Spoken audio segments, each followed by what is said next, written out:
ನಮ್ಮ ದೊಡ್ಡ ಹುಣಸೆ ಮಠದ ಬ್ರಹ್ಮಪೂಜ್ಯರು ಅವರ ಒಂದು ಶಕ್ತಿ ಅಂತಿರೋ ಕಲಾ ಅಂತಿರೋ ಗೊತ್ತಿಲ್ಲ, ಎಲ್ಲರನ್ನೂ ಒಂದ್ ಕಡೆ ಸೇರಿಸುವಂತ ಒಂದು ಸಾಧನೆ ಮಾತ್ರ ಅವ್ರದ್ದಿದೆ.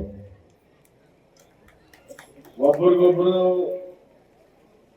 ಆಗ್ಲಿಲ್ಲ ಅಂದ್ರೂ ಕೂಡ ಒಬ್ಬರು ಒಂದೇ ವ್ಯಕ್ತಿ ಇರ್ತಾರ, ಒಬ್ಬರಿಗೊಬ್ರು ಚೆನ್ನಾಗಿದ್ರು ಅವ್ರು ಬೇರೆ ಬೇರೆ ವ್ಯಕ್ತಿಯಾಗಿ ಇರ್ತಾರ.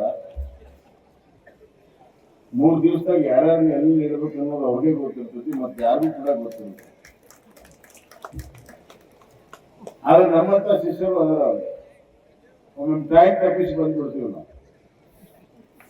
ಮೊನ್ನೆ 21ಕ್ಕೆ ನನ್ನ ಹಾಕಿದ್ರೆ, ಈಗ ನಾನು ಸಲೀಂ ಅಹಮದ್ ಜೊತೆಗೆ ನಮ್ಮ ಶ್ರೀನಾಥ್ ಜೊತೆಗೆ ಇರ್ಬೇಕು ಅನ್ಸುತ್ತೆ. ಹುಕ್ಕೇರಿ ಮಠದ ಶ್ರೀಗಳು ಬಂದಾರ, ಮುರುಘಾಮಠದ ಶ್ರೀಗಳಂತೂ ಇದ್ದೇ ಇರ್ತಾರೆ. ಇಲ್ಲಿ ನಮ್ಮ ಬಂದಾಗೂ ಇರ್ತಾರ, ಗಂಗಾವತಿ ಶ್ರೀಗಳು, ಅಕ್ಕಿಯಾಲೂರು, ಅಗಡಿ ಮಠ, ಮತ್ತ ಎಲ್ಲೋರು ಮುಡ್ಗಿ ಗುರುಗಳು, ಅವ್ರು ಯಾವಾಗಲೂ ಕೂಡ ದರ್ಶನ ಆಗ್ತದೆ. ಆ ಎಲ್ಲ ದರ್ಶನದ ಭಾಗ್ಯವನ್ನ ಪರಮ ಪೂಜ್ಯರು ನಮ್ಗೆ ದಯಪಾಲಿಸ್ತಾರ. ದೊಡ್ಡ ಹುಣಸಿ ಮರ, ಅದರದ್ದೇ ಆದಂತ ಒಂದು ಇತಿಹಾಸ. ದೊಡ್ಡ ಹುಣಸಿ ಮರ ಬಹಳಷ್ಟು ಕಥೆಗಳಲ್ಲಿ ಹೇಳ್ತೇವೆ, ಅದ್ಭುತವಾಗಿರುವಂತ ಚರಿತ್ರೆಯನ್ನು ಹೇಳ್ತೇವೆ, ಅದ್ಭುತವಾಗಿರುವಂತ ನಿಸರ್ಗದ ಶಕ್ತಿಯನ್ನು ಹೇಳ್ತೇವೆ. 2000 ವರ್ಷಕ್ಕಿಂತ ಹೆಚ್ಚಿರುವಂತ ಈ ದೊಡ್ಡ ಹುಣಸಿ ಮರದ ಒಂದು ನೈಸರ್ಗಿಕವಾಗಿರುವಂತಹ ಒಂದು ಪವಾಡ, ಒಂದು ಅದ್ಭುತ. ಅಂದ್ರೆ ನಿಸರ್ಗ ಎಷ್ಟು ಶ್ರೇಷ್ಠವಾಗಿದೆ ಅಂತ. ಕೆಲವು ಧರ್ಮಗಳು ಸ್ಥಾಪನೆ ಆಗುವ ಪೂರ್ವದಲ್ಲಿಯೇ ನಿಸರ್ಗ ತನ್ನ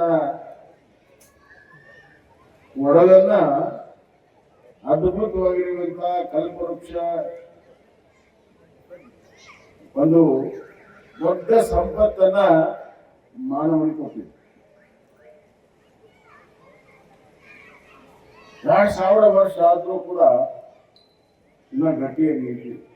ಮಳೆ, ಗಾಳಿ, ಚಳಿ ಏನೆಲ್ಲ ಬಂದರೂ ಕೂಡ ಗಟ್ಟಿಯಾಗಿ ನಿಂತಿದೆ. ಅದು ಒಂದು ಪರೀಕ್ಷೆ ಮಾಡಿ, ನಮ್ಮನ್ನು ಪರೀಕ್ಷೆ ಮಾಡ್ತಾರೆ.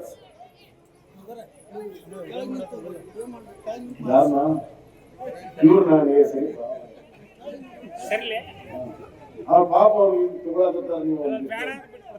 ನೀ ಬಿಡೋದಲ್ಲ ಒಮ್ಮಯ್ಯ, ಅವ್ರು ಕಾರಣಾಗಿರ್ತಾರ. ನೀನು ಹಂಗದಿಲ್ಲ, ಎಲ್ಲರೂ ಬೇಕು ಸಣ್ಣಗೆ ತಗೋ. ಅಡ್ಜಸ್ಟ್ಮೆಂಟ್ ಈಗ ಕೇಳ್ದಂಗೆ ಬರೀ ಅಡ್ಜಸ್ಟ್ಮೆಂಟ್. ನಾನೇನು ಹೇಳ್ಕೊಡ್ತಿದ್ದೇನೆ, ಏನ್ ಮಾಡ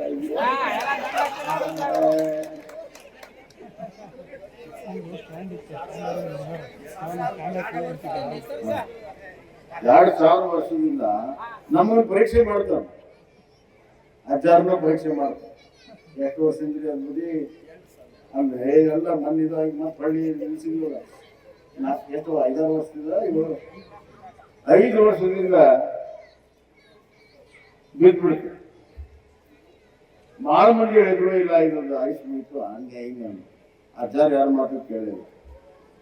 ಅಜ್ಜಾರ ಹೇಳಿದ್ರು, ಇಲ್ಲ ಇದನ್ನ ಮತ್ತೆ ನಿಲ್ಸೇ ಬಿಡು, ಅದು ಏನಾಗುತ್ತಾಗಲಿ.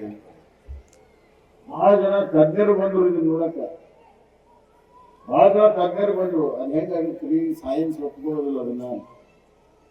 ಅಜ್ಜಾರ ಇಲ್ಲ ನಿಲ್ಸಬೇಕು ಅಂತ ಹೇಳಿ ನಾವು ಫಾರೆಸ್ಟ್ ಡಿಪಾರ್ಟ್ಮೆಂಟ್ಗೆ ಹೇಳಿ ಎಲ್ಲ ಅದಕ್ಕೆ ಬೇಕಾಗಿರೋ ವ್ಯವಸ್ಥೆ ಮಾಡಿ ಕ್ರೇನ್ ತಗೊಂಡು ಬಂದು ಮತ್ತೆ ನಿಲ್ಲಿಸಿದ ಮೇಲೆ ಮತ್ತೆ ಚಿಗುರಕ್ಕೆ ಶುರು ಮಾಡ್ತಾರೆ. ಎಲ್ಲಾದ್ರೂ ನೋಡಿದ್ರೆ ನಾನು ಇದು ನಿಸರ್ಗದ ಅಂತರ್ಗತವಾಗಿರುವಂತಹ ಶಕ್ತಿ. ಯಾವುದೋ ವಿಜ್ಞಾನ ನೋಡಕ್ ಸಾಧ್ಯ ಇಲ್ವೋ, ಯಾವುದೋ ವಿಜ್ಞಾನದ ಪರಿಯಲ್ಲಿ ಬರೋದಿಲ್ವೋ, ಮನುಷ್ಯನ ಜ್ಞಾನದ ಪರಿಯಲ್ಲಿ ಬರೋದಿಲ್ವೋ, ಅದನ್ನ ಕಾಲಕ್ಕೆ ನಮಗೆ ಸೃಷ್ಟಿಕರ್ತನ ಸೃಷ್ಟಿ ತೋರಿಸ್ತಾ ಇರ್ತದೆ.